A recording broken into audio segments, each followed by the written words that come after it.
Today, we're going over the bargain Bentley. And if you're wondering, what is that bargain Bentley? Well, it's a Bentley Continental GT. Normally seen as the Mark I of the Continental GT, that's varying from about 2004 to 2007. And to me, that's the sweet spot. These cars are so cheap.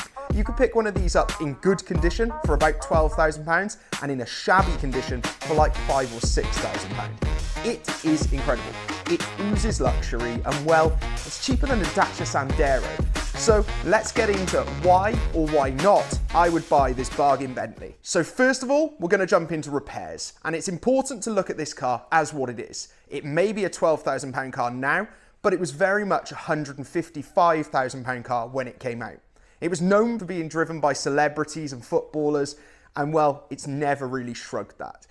You look at a car that's worth £12,000 and I can guarantee anyone on the street would think it was worth £100,000. It looks incredible. So what is this car? Well, it's a W12 6-litre twin turbo car. It was actually one of the fastest saloon cars ever created and the fastest 4-seater car in the world at the time, reaching that 200 mile per hour mark.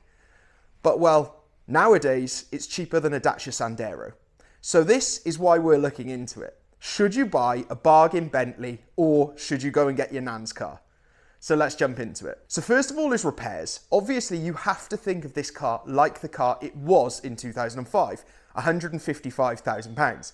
And well, that shows in the repair costs and the maintenance. You can guarantee a service on this, a minor service, will at least run you £800.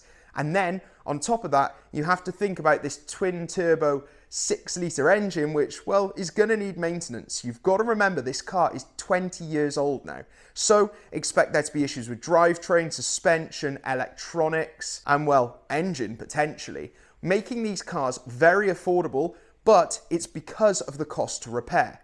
The reason that a lot of people don't repair them is because, well, when you think of a car that's worth £12,000, why would you spend £5,000 on it to keep it running this year when you could probably just go out and buy something reliable?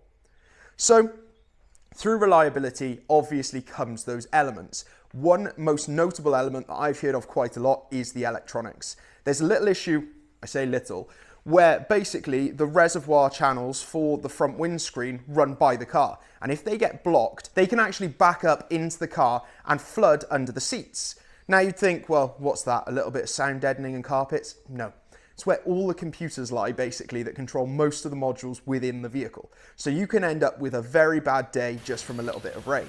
Further to that, I've heard stories of having these electrical issues and needing to access the battery, and well, the boot mechanism is electric, with an electric button on the outside. So you can't access it if the battery's dead. Further to this, they do have a manual boot release, but it's 20 years old and probably never been used. So as soon as people grab it, well, it breaks like an old piece of string. So then, how are you going to get in the boot? Well, probably going to have to cut your way in. So all of a sudden, you probably need a boot, which is going to cost you over £1,000, and well, a boot lock, which is probably £800.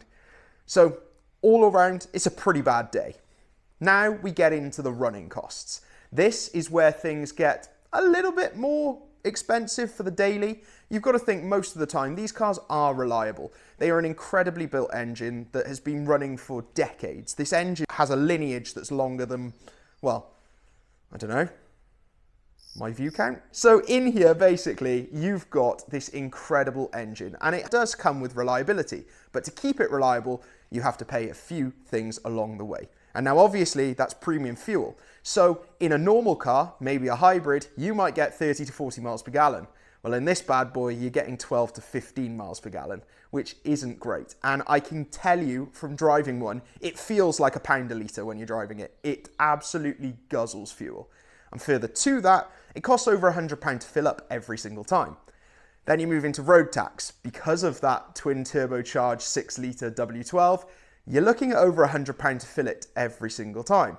And well, I think the government know that that's probably not good for the environment, and well, it'll cost you £735 a year in road tax. Or VED, if someone wants to be technical. I've seen you guys in the comments. So moving past that then comes to insurance. When you're looking at a bargain Bentley, an insurance company have to look at it for the car it is, a Bentley. They think of this being this luxury crafted, oozing sophistication and, well, wealth. So when it comes to insurance, they know that, well, a £12,000 Bentley isn't going to cost £12,000 to fix. So most of these get written off for the smallest of bumps. It's great for the second-hand market because there's tons of parts out there.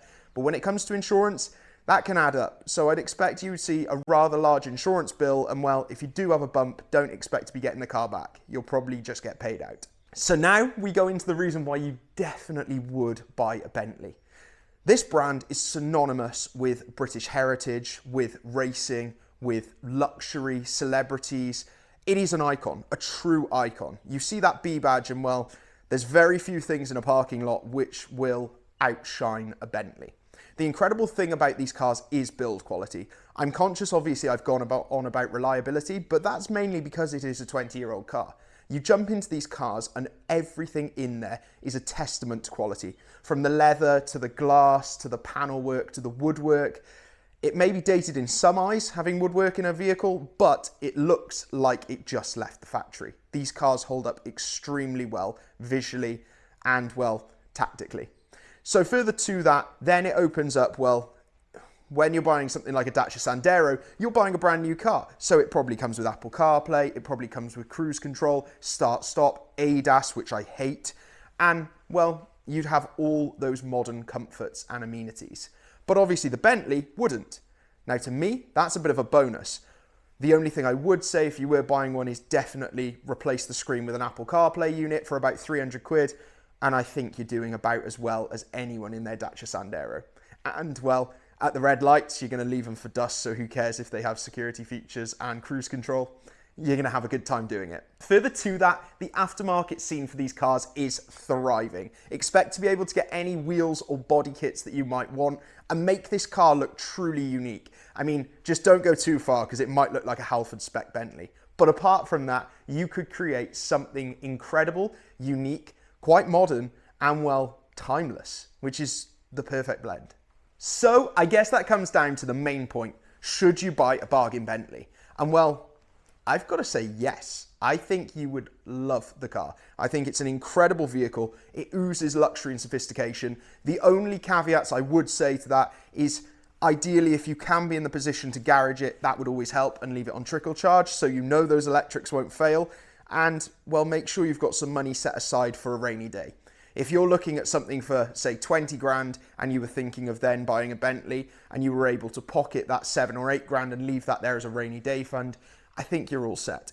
There are a few things to look out for, one being that flooded channels, which then backs up into the interior, and the other I've heard about is the air suspension.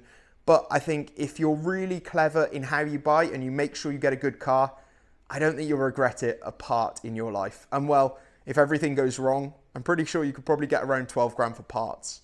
So that's the video. That's your bargain Bentley. And yes, I would always take it over a Dacia Sandero. So, well, let me know in the comments. Would you have a bargain Bentley or would you walk away as quick as you could? So let me know in the comments. Like and subscribe. I'll see you all soon and bye-bye.